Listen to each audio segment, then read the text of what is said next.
Thursday is here, and you know what that means, a brand new episode of Star Trek Discovery Season 3 has beamed down. This week we're talking about episode 6, titled Scavengers. Hey everyone, my name is Captain Jack, and welcome to Trek Central. The 6th episode of Discovery Season 3 is titled Scavengers, with it being written by Anne Sanders. For those who might know that name family, Anne Sanders is a veteran Battlestar Galactica writer, known for the great episode Pegasus. We're glad to have another great writer join the Discovery team. The episode itself is directed by Douglas Aronofsky. Aronofsky is a mainstream new Trek director, having directed numerous Discovery episodes and most recently the great Nepenthe episode of Star Trek Picard. While we're discussing and reviewing episode 6 today, don't forget to hit that subscribe button to keep up to date on the latest Star Trek news, especially as we dive further into season 3 of Discovery with brand new news, lore and more. You can follow us on social media for additional information, and we hope to see you very soon. Alright, let's jump into this. To open this episode, we give some initial thoughts on this episode itself, with it being a very interesting episode. Unfortunately, we move away from Starfleet aspect we all loved in the previous episode, but we still get some great Starfleet scenes in the episode although. Seeing Captain Saru at the table of Starfleet captains was just amazing, and to see the variety of captains there was also kind of interesting. We've got to look at a Cardassian captain, but we'll break this scene down a little bit later. Starting with our episode breakdown, we'll discuss certain elements of the episode first, then we'll do our overall review as per usual, so you can skip ahead if you want to. The episode starts with Saru at a meeting of Starfleet captains, hosted by Admiral Vance.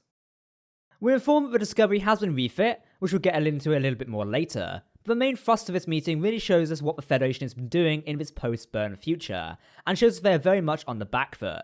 They are basically providing assistance for Federation worlds, providing replicators, shield generators, and such, and only have the resources to cure and not prevent. Really shows how they haven't had the resources to investigate the burn, and why there are no longer any 5-year missions anymore. The Emerald Chain is pushing into more planets, and we learn in this episode that they seem to be led by a woman called Osira. Personally, if this is like the Orion matriarch, I don't want it to be any plasticky as I've seen the other Orions in Discovery. We saw in both Discovery Season 1 and the short trek The Escape Artist that you can do normal Orions, so let's not see any more normal rubber Orions please, it's kind of a bit weird. The USS Discovery is refit into the NCC 1031-A. It's interesting how most lead traditions are put on for our new ships, whereas Discovery becomes the new Discovery after a refit.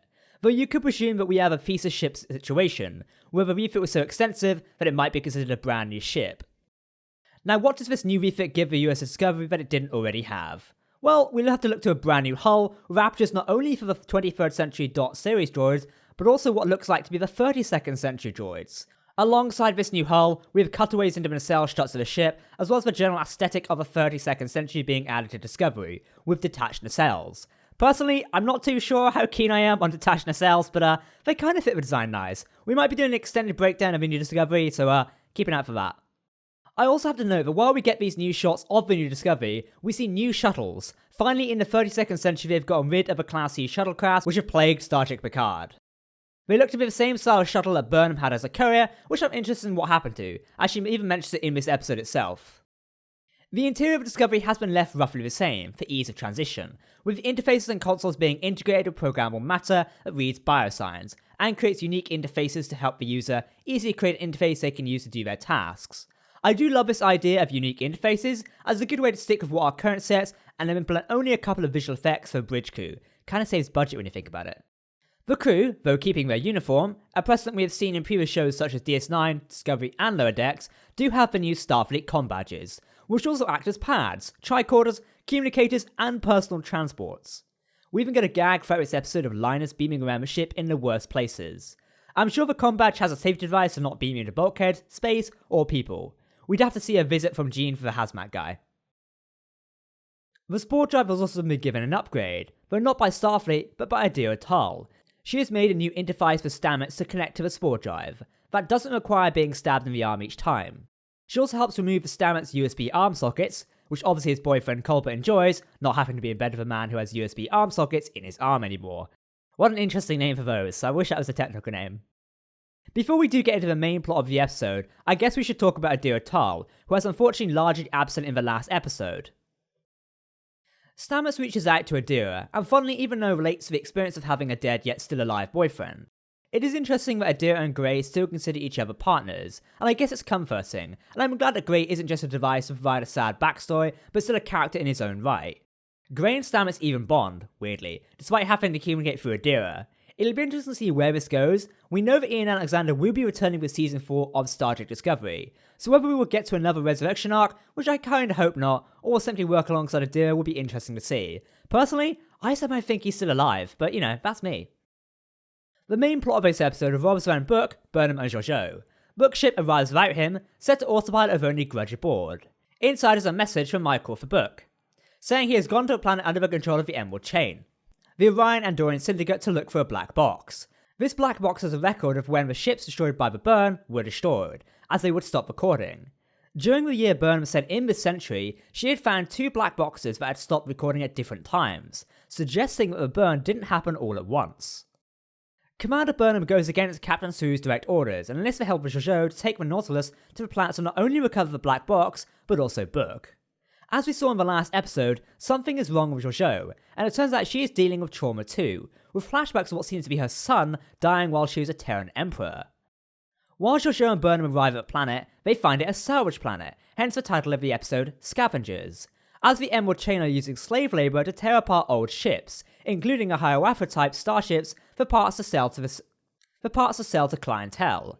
We get to see some cool technology which we have seen before, including next-generation star phasers and the classic self-stealing stem bolts.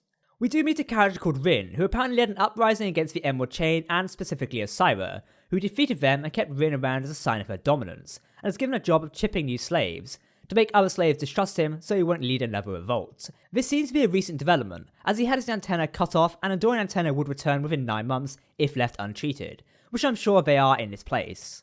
This character seems to be becoming a recurring one, as we've seen him in other promo trailers for Star Trek Discovery. The episode itself devolves into a prison break, as Burnham and Georgiou attempt to deactivate the system that causes the slave ships to explode so the prisoners can escape.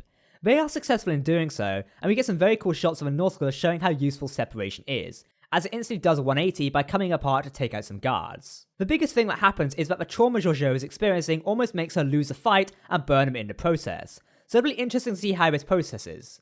Maybe we'll get a future therapy session with Culber and Georgiou, which I definitely want to see, as that could be kind of funny and interesting to see the dynamic. We do get a cool new ship type that the other prisoners steal to make their escape, whilst Book and Rin escape in the Nautilus.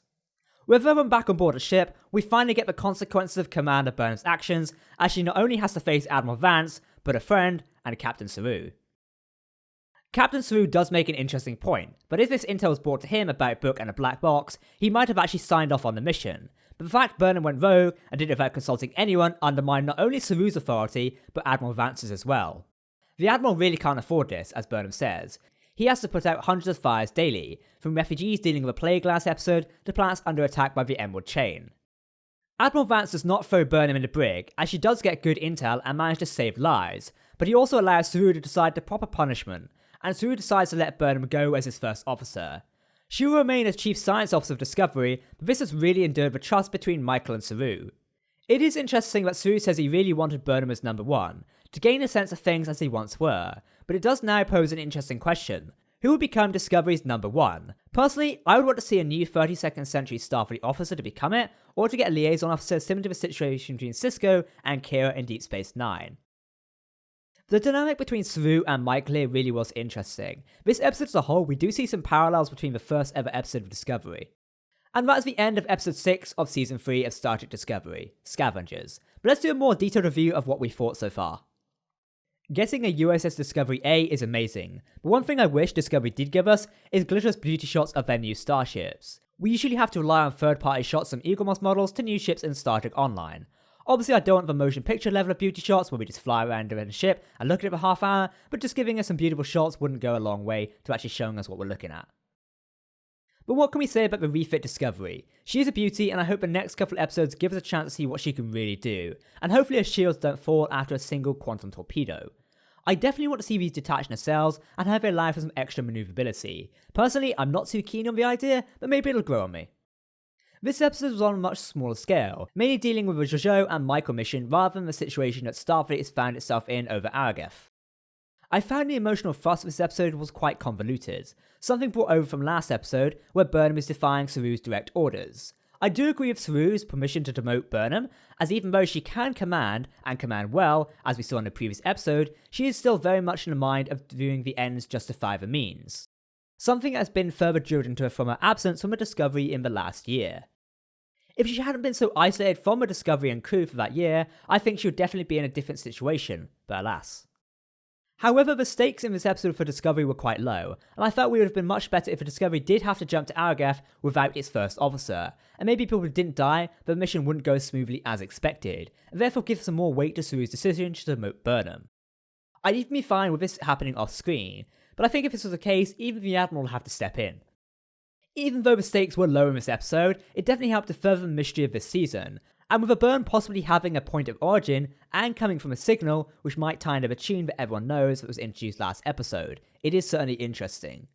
All in all, it was still a very good episode, and Anne Sanders is returning to write episode 11 of Star Trek Discovery titled The Citadel, so hopefully she can see more of her writing talents in the future episodes to come. As usual, this does wrap up our weekly review for Star Trek Discovery Season 3. We'll be back next week with episode 7 titled Unification 3, which is definitely an interesting title to be sure. If you want to watch episode 6, then make sure to head over to CBS All Access, where it's out now for those in the United States, or tomorrow on Netflix for those international viewers. Be sure to hit that subscribe button to never miss a video from myself and the Trek Central team. We'll also be live this Sunday at 9 PM GMT to talk and share our thoughts via our weekly Trek Central livestream. Tune in to join the discussion. You can also follow us on social media or join our community Discord server. For now, I've been Captain Jack, here on Trek Central. Thanks for watching, and we'll catch you next time. Live long and prosper, my friends.